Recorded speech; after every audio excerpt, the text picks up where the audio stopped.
हाम्रो हम्ताको जुत्ता लाएर म हिँडिरहेको छु, पानी खतरा परिरहेको छ है, टोली यस्तो हुनुहुन्छ। यो जुत्ता कतिको वाटर रेजिस्टेन्ट छ भनेर थुप्रोजनाले सोध्नु भएको छ।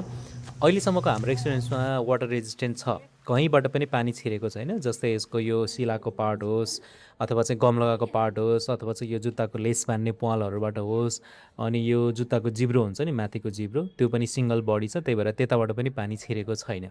यसो हुँदाखेरि सानोतिनो खाल्डोको पानी अथवा चाहिँ सानोतिनो खोला खाल्सीको पानी यहाँ छिर्दैन होइन। तर आकाशबाट पानी पऱ्यो भने चाहिँ यो छाता ओढ्दाखेरि पनि अथवा रेनकोट ओढ्दाखेरि त झन् सिधै जुत्तामा माथिबाट खस्छ होइन। हाम्रो 30-40 मिनट मध्य वर्षामा छाता ओढेर हिँड्दाखेरि हल्का पानी छिरेको थियो माथिबाट चाहिँ। अनि यो धेरै ठुलो पानी पऱ्यो भने चाहिँ पानी चाहिँ यसले आकाशको पानी चाहिँ रोक्न सक्दैन, यो अरू जुत्ताले पनि रोक्न सक्दैन, यो एकदम प्र्याक्टिकल कुरा हो है।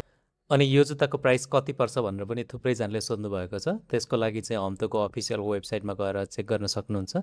यसको प्राइस सहित अरू डिस्क्रिप्सन पनि एकदमै मजाले हेर्न सक्नुहुन्छ वेबसाइटमा। Thank you.